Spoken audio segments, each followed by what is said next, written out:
నమస్కారం గురుగారు. నమస్తే అండి. శ్రీమన్ మహాగణాధిపతయే నమః. శ్రీ గురుభ్యో నమః. గురువందనం. ముందుగా నా జన్మనిచ్చిన తల్లిదండ్రులకు పాదాభివందనం తెలియజేస్తూ, ఇవాళ కిరణ్ టీవీ ప్రేక్షకులందరూ కూడా అఖిలాంధ్ర ప్రేక్షకుల ఆయురారోగ్యశ్రీలతోటి విరాజిల్లాలని నా సిద్ధలక్ష్మి గణపతిని ప్రార్థిస్తున్నాను. సంతోషం గురుగారు. గురుగారు, మనమైతే ఒక్కొక్క రాశి గురించి మాట్లాడుకుంటూ వస్తున్నాం. ఇప్పుడు అవునండి. కన్యా రాశి దగ్గర ఉన్నాం గురుగారు. అవునండి. ఈ కన్యా రాశి వారికి ఒకవేళ వివాహం అవ్వట్లేదు, లేతే సంతానం కలగట్లేదు, జీవితంలో అభివృద్ధి కలగట్లేదు, అది ఆ! ఉద్యోగం చేస్తున్నా, వ్యాపారం చేస్తున్నా, అవును. మాకొక జీవితంలో ఒక టర్నింగ్ పాయింట్ కావాలి అన్నప్పుడు వీళ్ళు ఏ దైవారాధన చేసుకుంటే బావుంటుంది? ఏ తప్పకుండా. క్షేత్రానికి వెళ్తే వీళ్ళ జీవితం మారుతుందో చాలా తెలియజేస్తారా? అత్యద్భుతంగా ఉంటుంది. హ్మ్. వీళ్ళు దైవారాధనని చూసుకున్నట్లయితే, ప్రత్యేకంగా వీరు కన్యా రాశి వాళ్ళు బుధుడి యొక్క ఆధీనంలో పడతారండి. ఓకే. హ్మ్. రాశాధిపత్యం బుధుడి యొక్క కారకత్వంతో పుట్టడం జరుగుతుంది. హ్మ్. వీరి యొక్క గుణగణాలు ఏ రకంగా ఉంటాయంటే చాలా విపరీతమైన ఆలోచన పనులు, హ్మ్. మంచి ఉన్నత స్థాయిలో వీళ్ళు ఎక్కడ ఉంటారు అనుకున్నట్లయితే హ్మ్.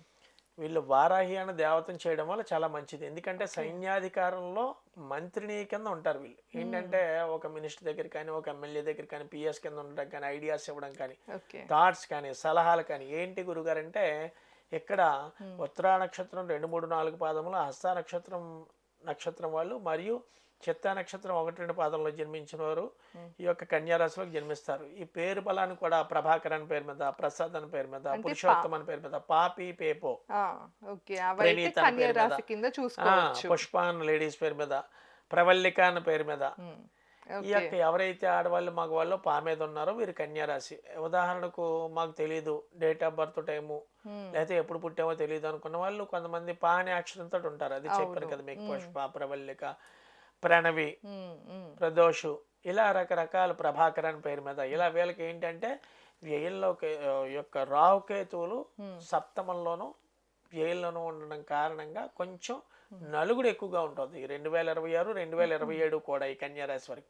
వీరు ఏ దేవతారాధన చేయాలి? ప్రత్యేకంగా చూసుకున్నట్లయితే వారాహి దేవత. హ్మ్. దేవత రీత్యా చూసుకున్నట్లయితే వారాహి దేవత కవచం చదవడం కానీ, వారాహి అష్టోత్తరం చదవడం కానీ చేస్తే చాలా అత్యద్భుతమైన ఫలితాలు చూస్తారు. హ్మ్. తదుపరి వీళ్ళు ఏ యొక్క దానం చేస్తే మంచిది? ప్రతి బుధవారం బుధవారం హ్మ్. దొరికితే హ్మ్. పుచ్చకాయలు మనకు దొరుకుతాయి. ఒక అవును. పుచ్చకాయని 16 మొక్కల కింద చేసి ఒక పుచ్చకాయని 16 మొక్కలు లేని వాళ్ళకి దానం చేయడం వల్ల చాలా అత్యద్భుతమైన ఫలితాలు చూస్తారు. ఓకే. తదుపరి వీళ్ళు ఏ యొక్క హ్మ్. దేవాలయానికి వెళ్తే సందర్శిస్తే కన్యా రాశి వాళ్ళు అత్యద్భుతమైన ఫలితాలు చూస్తారు అని చూసుకున్నట్లయితే హ్మ్. మనకి ఇక్కడ శ్రీకాళహస్తిలో హ్మ్. అమ్మవారు ఉన్నారు. ఆ! ఏంటి అని చూసుకున్నట్టయితే జ్ఞాన ప్రసూనాంబ తల్లి. హ్మ్. ఎవరైతే ఈ జ్ఞాన ప్రసూనాంబ తల్లి సందర్శన చేసుకుంటారో శ్రీకాళహస్తికి వెళ్ళి వాయులింగేశ్వరుని, వీళ్ళ సమస్త దోషాలు పోతాయండి. అంటే ఏంటి? ఓకే. హ్మ్. ఇక్కడ దగ్గర వరకు వచ్చాక ఆగడం, హ్మ్. పనులు అవ్వలేకపోవడం, ముందుకు వెళ్ళలేకపోవడం అవి ఎక్కువగా ఉంటాయి ఈ కన్యా రాశి వారికి. ఓకే. వీరు ప్రతి హ్మ్. సంవత్సరం కుదిరితే ఈ ఈ రోజు ఆ రోజు అని కాకుండా హ్మ్. ప్రతి సంవత్సరం బుధవారం నాడు శ్రీకాళహస్తి వెళ్ళి ఇక్కడ రావుకేతురు పూజ చేయించక్కర్లేదు. ఓన్లీ జ్ఞానప్రసూనాంబ వాయులింగేశ్వరిని దర్శనం చేసుకుని వచ్చేసినట్లయితే హ్మ్. వీళ్ళు అత్యద్భుతమైన ఫలితాలు చూస్తారు. ఓకే. వీళ్ళ లక్కీ నెంబర్ ఎంత గురుగారు అంటే లక్కీ నెంబర్ 7 అండి. హ్మ్. వీళ్ళు దానం చేయవలసింది ఏంటంటే ఆకుపచ్చ రవికల గుడ్డ మొక్క.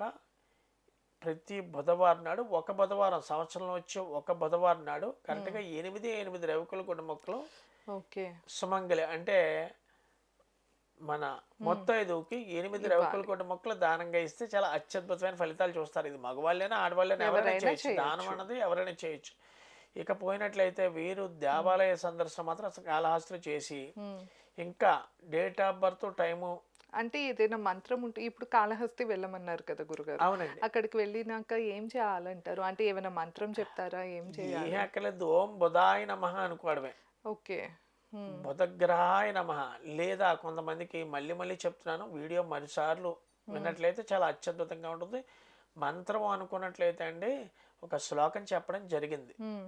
వేదంలో. హ్మ్. బుధారిష్టేతు సంప్రాప్తే బుధ పూజాంచ కారయేత్ బుధ జ్ఞానం ప్రవక్ష్యామి బుద్ధి పీడోపశాంతయే. వీళ్ళకి ఓకే. బుద్ధి కుశలత సరిగ్గా ఉండదు ఈ కన్యా రాశి వాళ్ళకి. ఓకే. అంటే సరిగ్గా ఉండదంటే అందరికీ కాదు, కొంతమంది వ్యక్తుల్లో బుద్ధిని వైఫల్యం హ్మ్. చేయించే ఆస్కారాలు తక్కువగా ఉంటాయి. ఓకే. దీని రీత్యా యొక్క శ్లోకాన్ని మళ్ళీ చెప్పడం జరుగుతుంది. మన స్క్రోలింగ్ రెండే 2 పర్యాయాలు మీరు విని అది హ్మ్. ఒక్కసారి ఎలా అయితే ఈ శ్లోకాన్ని గురుగారు దీంట్లో ఏమీ కూడా విపరీతంగా హల్లులు అచ్చులు ఉండవు. బుధారిష్టేతు సంప్రాప్తే బుధ పూజాంచ కార్యేత్ బుధధ్యానం ప్రవక్ష్యామి బుద్ధి పీడోపశాంతయే అనే యొక్క మంత్రాన్ని నిత్యం అక్కడ ఆ కాళహస్తి వెళ్ళినప్పుడు ఎంతసేపు అంటే గత వీడియోలో చెప్పడం జరిగింది. ఎవరైతే వయస్సు ఎంత ఉందో అన్ని నిమిషాలు ఆ కాళహస్తిలో కూర్చుని ధ్యానం చేసినట్లయితే అత్యద్భుతమైన ఫలితాలు చూస్తారు. తద్వారా సంవత్సరానికి ఒక మారేనా వీరు చేయవలసిన దానం ఏమిటయ్యా అంటే కరెక్ట్గా 7 గడ్డి మూటలని దొరుకుతాయి మనకి. ఇది సంవత్సరానికి ఒక్కసారి ప్రతి పౌర్ణమి నాడు